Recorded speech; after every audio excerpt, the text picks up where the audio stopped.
sebuah negeri makmur bernama Babilonia, hiduplah seorang pemuda cerdas dan berhati bersih bernama Ibrahim. Sejak kecil, ia dianugerahi akal yang tajam dan nurani yang selalu bertanya. Ia tumbuh di tengah masyarakat yang dipimpin oleh seorang raja zalim bernama Namrud, yang saking sombongnya, ia mengaku sebagai Tuhan. Lebih dari itu, seluruh rakyat Babilonia, termasuk ayah Ibrahim yang bernama Azar, adalah para penyembah berhala. Ayahnya bahkan seorang pemahat patung yang ulung. Tangannya menciptakan benda-benda mati yang kemudian disembah oleh banyak orang. Lingkungan ini tidak membuat Ibrahim ikut terjerumus. Justru, hatinya selalu resah melihat kaumnya bersujud pada patung-patung kayu dan batu yang tidak bisa mendengar, melihat, ataupun memberi manfaat. Ia sering merenung menatap langit, mengamati pergantian matahari, bulan, dan bintang. Awalnya ia mengira bintang adalah Tuhannya, namun ia sirna. Lalu ia melihat bulan, ia sangka itu Tuhannya, namun ia pun tenggelam. Hingga terbitlah matahari yang lebih besar, ia kembali menyangka itulah Tuhannya, namun sore hari ia terbenam. Dari perenungannya itu, Ibrahim sampai pada kesimpulan agung. Pasti ada satu zat yang maha kuasa, yang menciptakan semua ini dan tidak akan pernah sirna. Itulah Allah, Tuhan semesta alam. Keyakinan ini tumbuh subur di dalam hatinya, memberinya keberanian untuk menentang tradisi sesat yang telah mendarah daging di negerinya. Ia tidak bisa diam melihat kebodohan kaumnya yang menyembah hasil karya tangan mereka sendiri. Ia merasa terpanggil untuk menyadarkan mereka, menunjukkan jalan menuju kebenaran yang hakiki, yaitu menyembah satu-satunya Tuhan yang sebenarnya, Allah, yang telah menciptakan langit, bumi, dan segala isinya. Maka dimulailah perjalanan dakwah seorang nabi muda di tengah lautan kesirikan. Ia tahu jalannya tidak akan mudah. Ia akan berhadapan dengan tradisi, kekuasaan, bahkan keluarganya sendiri. Namun, keyakinannya kepada Allah memberinya kekuatan yang lebih besar dari rasa takut. Ia siap menghadapi segala risiko demi menegakkan kalimat tauhid di negeri yang dikuasai oleh kezaliman dan kebodohan Raja Namrud. Langkah pertama dakwah Nabi Ibrahim adalah kepada orang terdekatnya, yaitu sang ayah, Azar. Dengan penuh kelembutan dan rasa hormat, ia mencoba membuka mata hati ayahnya. "Wahai ayahku," ucap Ibrahim dengan sopan, "mengapa engkau menyembah sesuatu yang tidak dapat mendengar, tidak dapat melihat, dan tidak pula dapat menolongmu dari kesulitan sedikitpun? Sesungguhnya telah datang kepadaku sebagian ilmu yang tidak datang kepadamu, maka ikutilah aku. Niscaya aku akan menunjukkan kepadamu jalan yang lurus." Namun, nasihat yang tulus itu justru dibalas dengan kemarahan. Azar merasa terhina karena anaknya yang masih muda berani menggurui dan mencela sesembahan nenek moyang mereka. "Bencikah engkau kepada Tuhan-Tuhanku, wahai Ibrahim?" bentak Azar. "Jika engkau tidak berhenti, niscaya aku akan merajammu. Tinggalkanlah aku untuk waktu yang lama." Meskipun diusir dengan kasar, Nabi Ibrahim tidak membalas dengan kebencian. Ia tetap mendoakan ampunan bagi ayahnya dan berjanji akan menjauh. Setelah gagal menyadarkan ayahnya, Nabi Ibrahim beralih kepada kaumnya. Ia mendatangi mereka di tempat-tempat mereka berkumpul, dan memulai debat dengan argumen yang sangat logis. Ia menantang mereka untuk berpikir, "Patung-patung apakah ini yang kamu tekun menyembahnya?" Mereka menjawab dengan angkuh, "Kami mendapati nenek moyang kami berbuat demikian." Ibrahim membalas dengan telak, "Sesungguhnya kalian dan nenek moyang kalian berada dalam kesesatan yang nyata." Debat itu terus berlanjut. Nabi Ibrahim menanyakan apakah berhala-berhala itu bisa mendengar doa mereka, memberi manfaat, atau mendatangkan bahaya. Tentu saja kaumnya tidak bisa menjawab. Logika mereka terkunci oleh tradisi buta. Mereka marah karena akal mereka dipermalukan oleh seorang pemuda. Kebencian mereka terhadap Nabi Ibrahim semakin memuncak. Namun mereka belum tahu bahwa Ibrahim telah menyiapkan sebuah bukti yang jauh lebih besar dan mengguncang. Nabi Ibrahim sadar bahwa kata-kata dan perdebatan saja tidak cukup untuk menyadarkan kaumnya yang telah bebal hatinya. Ia membutuhkan sebuah aksi nyata yang akan mengguncang keyakinan mereka sampai ke akarnya. Ia pun menyusun sebuah rencana yang sangat cerdik. Ia menunggu saat yang tepat, yaitu ketika seluruh penduduk kota pergi keluar untuk merayakan sebuah hari raya tahunan mereka. Ketika hari itu tiba, Kaumnya mengajaknya untuk ikut serta dalam perayaan.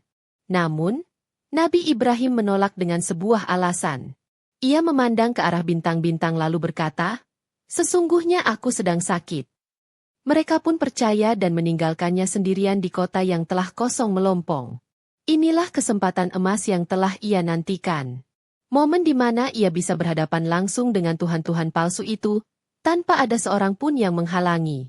Dengan langkah mantap, Nabi Ibrahim memasuki kuil besar tempat berhala-berhala itu diletakkan. Di sana, ia melihat puluhan patung beraneka ukuran, dari yang kecil hingga yang paling besar. Di depan patung-patung itu, tersaji berbagai macam makanan sesajen yang lezat. Dengan nada menyindir, Ibrahim berkata kepada patung-patung itu, "Mengapa kalian tidak makan? Mengapa kalian tidak menjawab?" Tentu saja, patung-patung bisu itu tetap diam tak bergerak.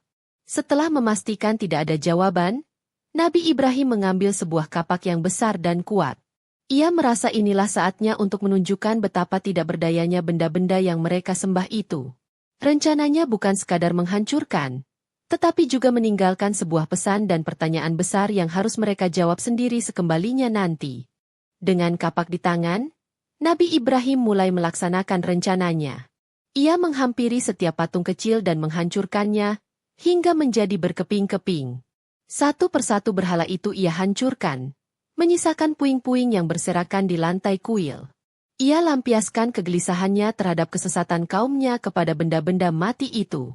Semua patung ia hancurkan, kecuali satu, yaitu patung yang paling besar. Setelah semua berhala kecil hancur, ia melakukan sentuhan akhir dari rencana cerdiknya.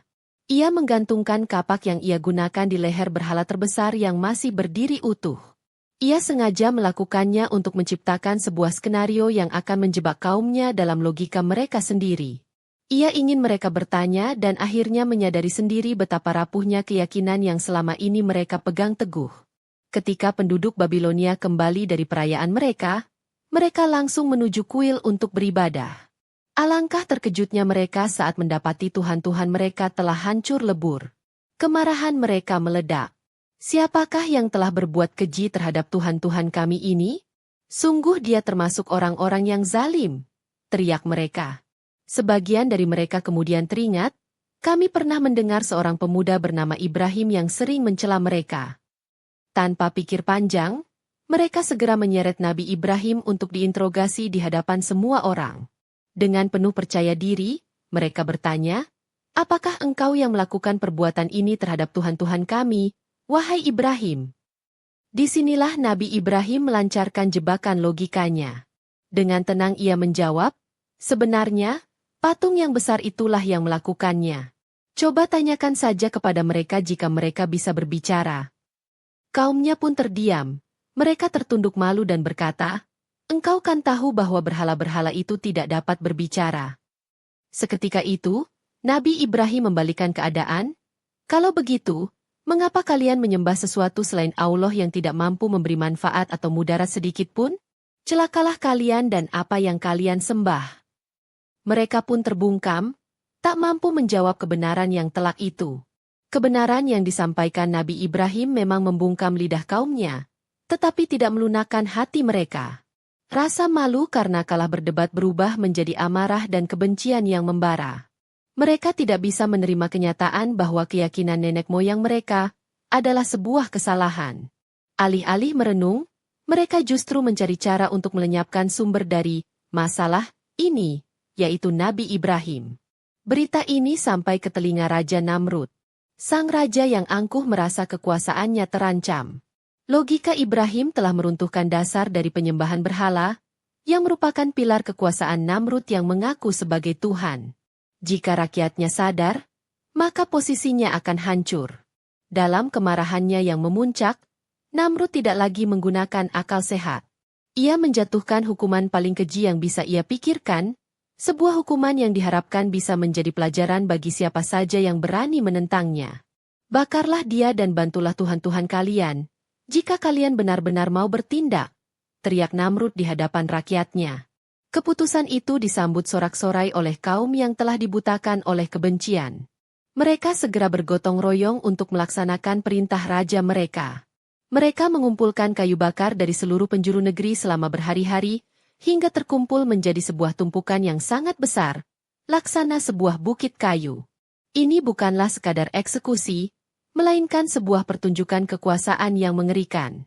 Mereka ingin memastikan Ibrahim musnah tanpa sisa, dan kematiannya menjadi tontonan yang menakutkan. Mereka menyalakan api pada tumpukan kayu itu, dan dalam sekejap, api berkobar begitu dahsyatnya. Panasnya luar biasa, bahkan burung-burung yang terbang di atasnya bisa jatuh terpanggang. Saking panasnya, tidak ada seorang pun yang mampu mendekat untuk melemparkan Nabi Ibrahim ke dalamnya. Api telah menyala dengan dahsyatnya. Lidah-lidahnya menjulang tinggi ke langit seolah ingin melahap apa saja yang ada di dekatnya. Panasnya terasa hingga jarak yang sangat jauh. Kaum Nabi Ibrahim dan Raja Namrud bersorak gembira, merasa kemenangan sudah di depan mata. Mereka telah menyiapkan panggung termegah untuk memusnahkan orang yang berani menentang Tuhan-Tuhan dan Raja mereka. Karena tidak bisa mendekat, mereka pun membuat sebuah alat pelontar raksasa yang disebut manjanik untuk melemparkan Nabi Ibrahim dari kejauhan. Di tengah situasi yang begitu genting, di mana kematian yang mengerikan tampak sudah pasti, Nabi Ibrahim menunjukkan ketenangan yang luar biasa. Tidak ada sedikit pun rasa takut di wajahnya. Hatinya sepenuhnya tertuju kepada satu-satunya pelindung sejati, Allah. Ia diikat dan diletakkan di atas alat pelontar itu, siap untuk dilemparkan ke jantung api yang membara. Inilah puncak dari ujian keimanan yang harus ia hadapi. Diriwayatkan bahwa ketika ia hendak dilemparkan, malaikat Jibril datang menemuinya dan menawarkan bantuan. "Wahai Ibrahim, apakah engkau memerlukan sesuatu dariku?" tanya Jibril.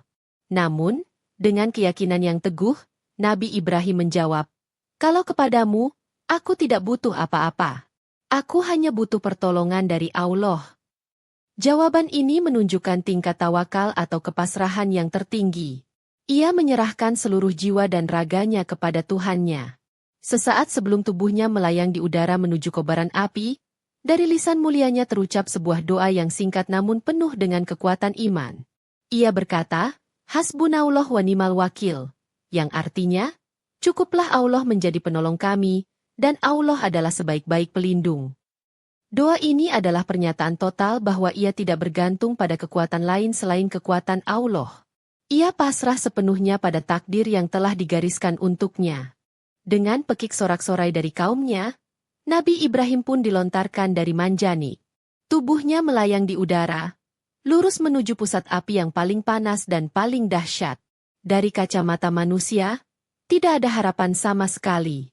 Kematian yang mengenaskan sudah pasti akan menjemputnya. Raja Namrud dan para pengikutnya tersenyum puas, merasa telah berhasil menyingkirkan musuh terbesar mereka.